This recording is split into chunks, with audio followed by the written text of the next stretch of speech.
What is going on, you guys? Alex back here with a brand new video, and today let's talk about the Detroit Pistons. It feels like the first time in a decade, if not more, the Detroit Pistons actually have a direction for the future of their franchise. Let that sink in. Let that sink in. For the first time ever since I've been a fan of the NBA, the Detroit Pistons look like they're building something for the future that is actually going to be sustainable, right? I've been watching basketball pretty consistently since the early 2010s when I was like 8, 9, 10 years old. And then as the years have gone on, I've only gotten more consistent with my love for the NBA. In the last 5 years specifically, the Detroit Pistons have been diabolically bad. Not having one winning season, no surprise there, right? We all knew that. But not having 1 year winning more than 25 games. They actually didn't even win 25 games. In the year 21-22 season, they won 23 games. That has been their best season in the last 5 years. That's diabolically bad, right? So if you're not a Detroit Pistons fan, you better be excited for that. You better be happy you've never been a Detroit Pistons fan. But if you are a Detroit Pistons fan, there is something to be ecstatic about here. Your team is on the come up. And in today's video, I'm going to talk about why, and also I'm going to talk about how there's longevity here, how there is a huge building process that is going on right now, and things are only going to get better for the Detroit Pistons. Currently, they're 21-19. They have a winning record, and they are very well easily on pace to demolish their 23 wins in the 21-22 season. And quickly, let's go through their past 5 years, right? In 2019-2020, they won 20 games. The year after that, they won 20 games. Then they won the 23 games I was just talking about. And then 17 wins. And then last season, they won 14 games, right? It has to get really bad before it gets good. They had their worst season last year in the last 5 years, and now they're on the come up. It's so true, ladies and gentlemen. Mostly guys. I'm assuming it's mostly my bros watching this video. But if there's any ladies out there, welcome into the show. But either way, right? It has to get bad before it can get good. And the proof is in the pudding. 14-68 last year. And now they're 21-19, right? They're on the come up. They're a play-in team. They're the 8th seed. They're right under the Miami Heat for that 7th seed. They're a few games from that 6th seed from the Indiana Pacers, who have been shaky all year. They very well could catch them. They are officially back. The Detroit Pistons are back. And like I said a few minutes ago, this is something that can sustain and build for the future 100%. Right? They have their number one star in Cade Cunningham, who has always been a bucket since he entered the NBA.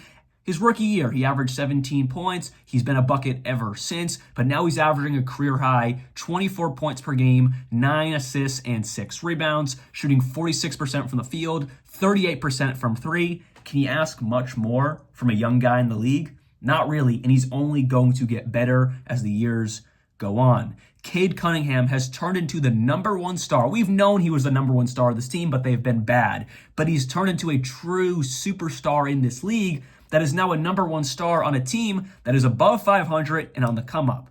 If you're a Detroit fan, that's all you really need to know, and you can be happy with that. And then you have Jaden Ivey, who, of course, sadly went down with that injury, most likely going to be season ending. He's out for 4 to 6 months. That's season ending unless they, make it to the finals, which you're not there yet, Detroit fans. One day soon, maybe in the next 5 years, but you're not there right now. Jaden Ivey's not going to see the court again this season, most likely. Anything can happen, but I doubt he's back. But either way, that's your second star, and he was having a fantastic season as well alongside Cade Cunningham. That pair right there is feeding families, right? Again, I know Jaden Ivey went down, that sucks. But overall, that duo was playing amazing basketball when they were on the court together, and Jaden Ivey showed growth in his game this year. So you have Cade Cunningham. That's your number one star. But what is the true reason why this team is so much better than last year? It's because they bought into the youth, right? You have Cade Cunningham, Jaden Ivey, you have Jalen Duren, Asar Thompson, Ronald Holland, right? That's like your core young guys. You have Marcus Sasser, another solid young guy on this team. But overall, that's your core top guys that I just mentioned, right? But you also bought in to getting some veterans on this team. Tim Hardaway Jr. You also got Malik Beasley. You also got Tobias Harris. That's your 3 core older veteran guys on this team. You mix that together, young star talent on the come up, while Cade Cunningham has solidified himself as an up-and-coming rising superstar in this game, you add some good veteran guys who can get buckets. They've done it since they've been in the league with Tobias Harris. I know he gets hate because of the Philly days, but he's a bucket. He really is. He's not the best player in the league by any stretch of the imagination, but for his role in Detroit, he's a bucket. Same thing with Tim Hardaway Jr. and Malik Beasley. You get three types of those players on one team, along with the guys I just mentioned that are the youth of this team. Good things are going to happen, and we see it exactly happening right now.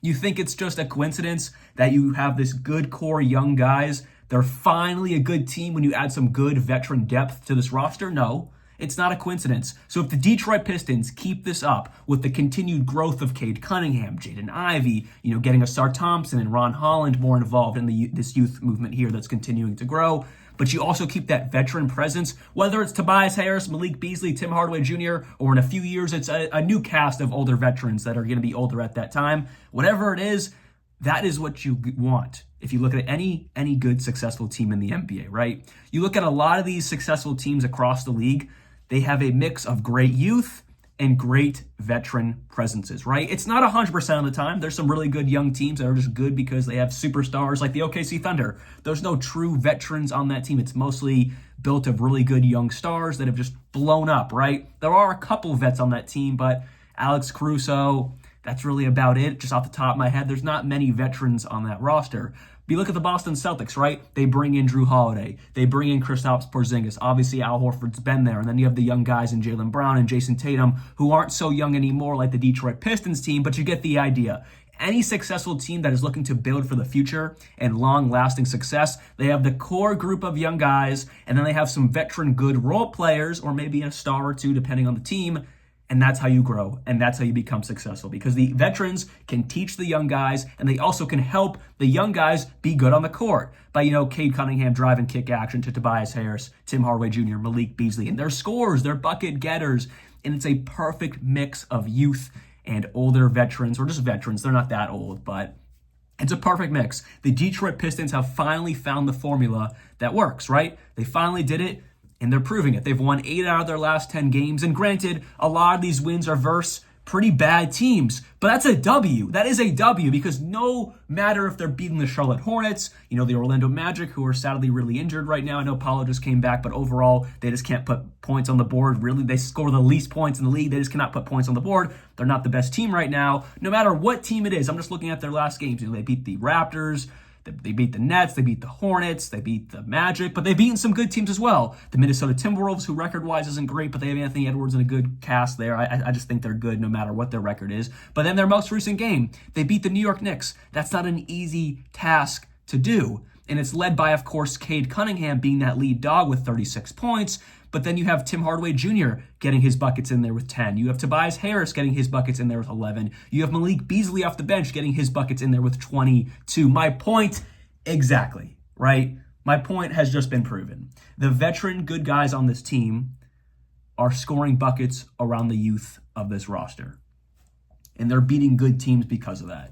Because you look at how many points per game they scored last year, they averaged around 109 points per game last year. I only know that off the top of my head because I was just looking at it a few minutes ago. I'm not that much of an NBA nerd. I'm an NBA nerd, but I don't remember points like that.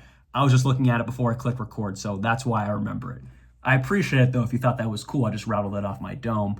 And then this year, they're averaging 112-ish points per game. Again, I was looking at that before I click record. That's not much of a huge differential, but their buy-in to defense, their overall efficiency on the court is that much better. And also the talent level is that much better on this roster. So at the end of the day, no, the Detroit Pistons are not a championship team right now. No one thinks that.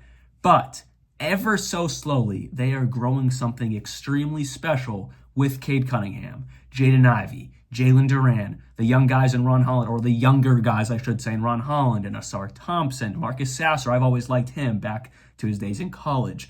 They are growing a very good young nucleus, but then with Tobias Harris, Malik Beasley, and Tim Hardaway Jr., just bucket getters that can really sit in the corner and just, throw up threes and be pretty consistent at it. You blend that together, and you're going to be a very well up-and-coming team. And that's exactly what the Detroit Pistons are doing, and they're beating good teams because of it. So the Detroit Pistons are back, ladies and gentlemen.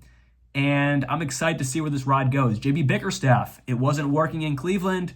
There was a lot of turmoil there, a lot of rumors, this, that, and that. Of course, Cleveland, I just made a video on them. They get Kenny Atkinson. Kenny Atkinson is working great for Cleveland. I guess JB Bickerstaff just wasn't working well for what the Cavs and what that roster has. But you put him with some youth, with some vets, he's doing a great coaching job in Detroit. So I'm glad to actually see JB Bickerstaff get another opportunity.